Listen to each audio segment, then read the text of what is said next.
গতকালকে আমার ছবি টানিয়ে ব্যানারে নিয়ে আমাকে ফাঁসির দড়ি গলায় দিয়ে গত 10ই জুন মঙ্গলবার রূপগঞ্জের ভুলতা ইউনিয়নের মাঝিপাড়া গ্রামের একটি ঘটনা ঘটেছে।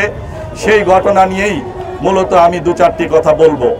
আপনারা দেখেছেন যে সমস্ত প্রিন্ট এবং ইলেকট্রনিক্স মিডিয়া, সোশ্যাল মিডিয়ার মাধ্যমে যে যুবদলের ভুলতা ইউনিয়নের সাংগঠনিক সম্পাদক বাদল ভূঁইয়া গঙ্গের সাথে জেলা ছাত্রদলের প্রচার সম্পাদক সাবেক জাহিদুল ইসলাম বাহিনীর একটি সংঘর্ষের ঘটনা ঘটে।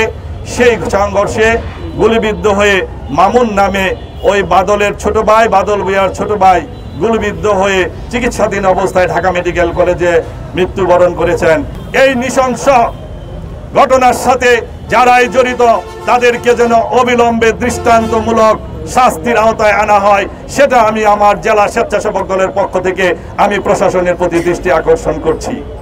আপনারা দেখেছেন গতকালকে আমার ছবি টানিয়ে ব্যানারে নিয়ে আমাকে ফাঁসির দড়ি গলায় দিয়ে রূপগঞ্জে কথিত আওয়ামী লীগের দোসররা একটি মানববন্ধন করেছে, একটি অবস্থান কর্মসূচি করেছে।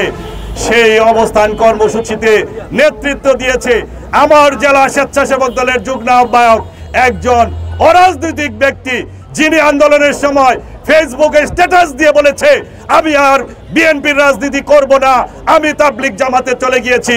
সেই অসাংগঠনিক নেতা নেতৃত্ব দিয়েছে জেলা স্বেচ্ছাসেবক দলের আহ্বায়কের বিরুদ্ধে। আপনারা জানেন আমার বিরুদ্ধে সুনির্দিষ্ট কোনো অভিযোগ বাদীপক্ষ দায় করেনি। আমার বিরুদ্ধে অভিযোগ দায় করেছেন আওয়ামী লীগের দোসর, যারা 16টি বছর রূপগঞ্জের মাটিতে কোনো কর্মসূচি করতে পারে নাই, যারা নব্য আওয়ামী লীগকে প্রতিষ্ঠা করে যাচ্ছে। রূপগঞ্জে 8টি মার্ডার সংগঠিত করেছে, চনপাড়াতে ডবল মার্ডার, কাঞ্চনে ছাত্রদল নেতার আহ্বায়ক পাবেল হত্যা, আমাদের দাউদপুরের শান্ত হত্যা, আমাদের এইরকম ভাবে রূপগঞ্জে 8টি হত্যা তারা সংগঠিত করেছে। আজকে ওনারা সাধু সেদে বলে আমি নাকি এই হত্যা সংগঠনের সাথে ইন্ধনদাতা। আমি তীব্র প্রতিবাদ জানাতে চাই, নিন্দা জানাতে চাই।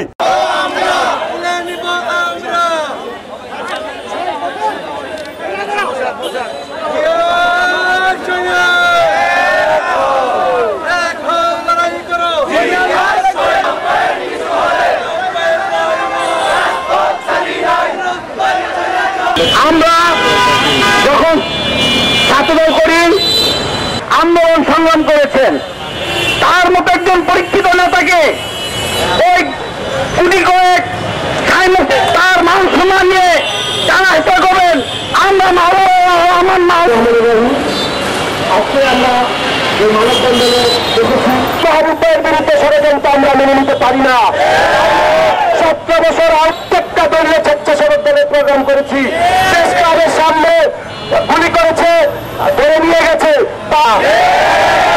আওয়ামী লীগের দলেরা বলতে চাই আপনারা মাহবুব ভাইয়ের বিরুদ্ধে যারা রাজনীতি করেছে, রাস্তাতে ছিল, মামলা হামলা খেয়ে তাদেরকে মাহবুব ভাই মূল্যায়ন করেছে। আজকে আমাদের 5 নম্বর কথা হলো মাহবুবুর রহমান মাহবুব ভাই কে, 2 নম্বর কথা হলো মহরম ভাইয়ের বিরুদ্ধে যারা মিথ্যাচার করছে।